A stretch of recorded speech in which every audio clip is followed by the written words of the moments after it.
হাদি হত্যার বিচার হবেই, সরকার অঙ্গীকারবদ্ধ, বললেন উপদেষ্টা ফরিদা আক্তার। জানাবো রাশিয়ার সাহায্যে পার পেল ইরান। রুবিন ফারহানার প্রশ্ন, ডিসি আমাকে কোন এখতিয়ারে শোকজ করে। এবং সর্বশেষ জানাবো কুষ্টিয়া জেলা আমিরের মৃত্যুতে জামাত আমিরের শোক। দর্শক শুনছিলেন সংবাদ শিরোনাম, এবার জানিয়ে দিব বিস্তারিত সংবাদ। তবে তার আগে অনুরোধ থাকবে ভিডিওটিতে একটি লাইক দিন এবং ভিডিও সম্পর্কে আপনাদের গুরুত্বপূর্ণ মতামত কমেন্ট করে জানিয়ে দিন। হাদি হত্যার বিচার হবেই, সরকার অঙ্গীকারবদ্ধ, বললেন উপদেষ্টা ফরিদা আক্তার। মৎস্য ও প্রাণী সম্পদ মন্ত্রণালয়ের উপদেষ্টা ফরিদা আক্তার বলেছেন, শহীদ শরীফ ওসমান বিন হাদি শুধু ঝালকাঠির নন, তিনি পুরো বাংলাদেশের সম্পদ। হাদি হত্যার বিচার অবশ্যই হবে, এ বিষয়ে অন্তর্বর্তী সরকার দৃঢ়ভাবে অঙ্গীকারবদ্ধ। উপদেষ্টা ফরিদা আক্তার বলেন, শহীদ হাদি হত্যা রাজনীতিতে বিশ্বাস করতেন না, ন্যায় ও ইনসাফ প্রতিষ্ঠার লক্ষ্যে তিনি সংসদে যেতে চেয়েছিলেন। তিনি মানুষের ঘরে ঘরে গিয়ে ভোট চেয়েছেন, ক্ষমতার দাপট দেখাননি। মানুষের প্রতি তার ভালোবাসা ও দেশপ্রেমের কারণেই তিনি জনপ্রিয় ছিলেন। উপদেষ্টা বলেন, অনেকেই ক্ষমতার জন্য এমপি হতে চান, কিন্তু হাদি চেয়েছিলেন মানুষের কথা বলার সুযোগ। এমন মানুষের সংসদে থাকা জরুরি ছিল, তাকে হারানো জাতির জন্য গভীর বেদনার। হাদির চিকিৎসার স্মৃতিচারণ করে ফরিদা আক্তার বলেন, আমি নিজে এভারকেয়ার হাসপাতালে গিয়ে তাকে দেখেছি। তার অবস্থা আমাকে গভীরভাবে নাড়া দিয়েছে। তার পরিবার অত্যন্ত সচেতন ও প্রজ্ঞাবান, যা আমাদের জন্য গর্বের। জুলাই গণঅভ্যুত্থানের প্রসঙ্গ টেনে তিনি বলেন, জুলাই গণঅভ্যুত্থানে শহীদ হওয়া আবু সাইদ, মুগ্ধ, আনাস সহ সব শহীদ, আহত ও পঙ্গুদের ত্যাগ জাতিকে ভুলে গেলে চলবে না। ফ্যাসিবাদের পতন কোনো আইনি কাঠামোর মধ্য দিয়ে হয়নি, বরং ছাত্র জনতার আন্দোলনের মাধ্যমে হয়েছে। সেই আন্দোলনের ম্যান্ডেট নিয়েই এই অন্তর্বর্তী সরকার দায়িত্ব নিয়েছেন। গণভোট প্রসঙ্গে তিনি বলেন, এবারের নির্বাচন অন্য সব নির্বাচনের চেয়ে ভিন্ন ও তাৎপর্যপূর্ণ। জুলাই সনদ বাস্তবায়ন হবে কিনা এই প্রশ্ন তোলার আর সুযোগ নেই, কারণ জুলাই সনদে স্বাক্ষর করা রাজনৈতিক দলগুলোই এবারের নির্বাচনে অংশ নিচ্ছে এবং বাস্তবায়নের দায় তাদেরই। উপদেষ্টা আরও বলেন, গণভোটে হ্যাঁ ভোট মানে পুরনো ফ্যাসিবাদী সংস্কৃতির অবসান, অংশগ্রহণমূলক নির্বাচন, ক্ষমতার ভারসাম্য, জবাবদিহিমূলক রাষ্ট্র ব্যবস্থা এবং জনগণের মতামতের ভিত্তিতে রাষ্ট্র পরিচালনার পথ খুলে যাবে। উপদেষ্টা বলেন, আপনারা কি এমন বাংলাদেশ চান না, যেখানে বিচার ব্যবস্থা স্বাধীন থাকবে, মৌলিক অধিকার সুরক্ষিত হবে, ইন্টারনেট বন্ধ করে নাগরিক কণ্ঠ রোধ করা যাবে না, প্রধানমন্ত্রী রাষ্ট্রপতির ক্ষমতার ভারসাম্য থাকবে এবং সব জাতিগোষ্ঠীর ভাষা সাংবিধানিক স্বীকৃতি পাবে। রুবিন ফারহানার প্রশ্ন, ডিসি আমাকে কোন এখতিয়ারে শোকজ করে। ব্রাহ্মণবাড়িয়া 2 আসনের স্বতন্ত্র প্রার্থী ব্যারিস্টার রুবিন ফারহানা বলেছেন, ডিসি আমাকে কেন শোকজ করে, ডিসি কেন আমাকে আদেশ দেয় সশরীরে ওনার কাছে হাজির হতে, উনি কি তা পারেন? এই প্রশ্নটা আইন অনুযায়ী সাংবাদিকদের সামনে রাখছি। ব্রাহ্মণবাড়িয়া নির্বাচনী তদন্ত কমিটির একটি আছে, তাদের কাছে প্রেরণ করতে পারবে, নির্দেশ দেবে কমিশন, নট ডিসি। ডিসির যে চিঠি, যেটা আমি পাই নাই, যেটা সামাজিক যোগাযোগ মাধ্যমে ভাইরাল হয়েছে, এই চিঠিটা তিনি কোন এখতিয়ারে দিলেন? রুবিন ফারহানা বলেন, গত 17 জানুয়ারি আমাকে 40,000 টাকা জরিমানা করা হয়েছে। এর আগেও আমাকে 5,000 টাকা জরিমানা করেছে। জরিমানা মানে আমার অপরাধের শাস্তি। তারপর সরাইল উপজেলার ইউএনও তিনি বিচারিক কমিটির কাছে চিঠি পাঠিয়েছেন। এর মানে আমার এক অপরাধে 2টি শাস্তি হয়েছে। এখানেই থামলো না, 3 নম্বর শাস্তি হিসেবে রিটার্নিং কর্মকর্তা ও ডিসি তিনি আবার আমাকে একটি শোকজ নোটিশ পাঠিয়েছে, যেটি এখনো আমি পাইনি। সামাজিক যোগাযোগ মাধ্যমে দেখেছি। এক অপরাধের জন্য আমাকে 3টা শাস্তি দেওয়া হলো।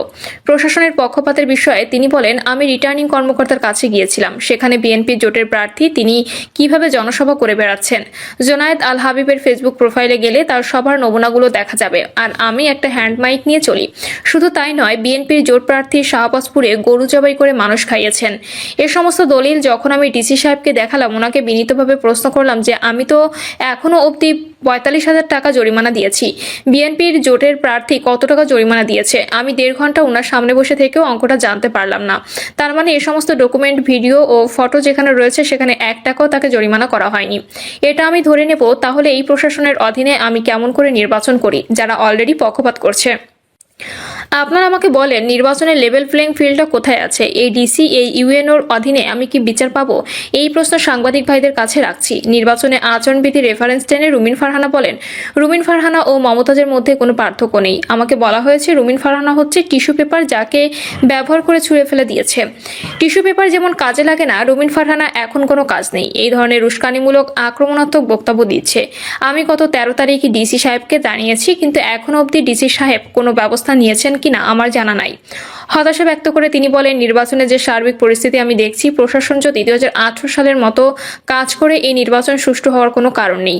আমি নির্বাচন কমিশনের দৃষ্টি আকর্ষণ করছি এবং আমি নির্বাচন কমিশনকে বলবো, ব্রাহ্মণবাড়িয়া 2 এর ব্যাপারে আমি একজন স্বতন্ত্র প্রার্থী, একজন আইনজীবী এবং একজন স্বতন্ত্র প্রার্থী হিসেবে আপনাদের কাছে অনুরোধ করব, ডিসি সাহেব কোনো এখতিয়ারে আমাকে উপস্থিত হতে বললেন এবং না হলে তিনি যে ব্যবস্থা নেবেন এই ব্যাপারে নির্বাচন কমিশন কি ব্যবস্থা নেবেন, কারণ ডিসি, এসপি, ইউএনও সহ প্রশাসন এখনো পর্যন্ত পুরোপুরি নির্বাচন কমিশনের অধীনে, সেহেতু নির্বাচন কমিশনের কাছে আমি স্বতন্ত্র প্রার্থী হিসেবে প্রশ্ন রাখলাম। রাশিয়ার সাহায্যে পার পেল ইরান। বর্তমানে মধ্যপ্রাচ্যে পরিস্থিতি বেশ উত্তপ্ত।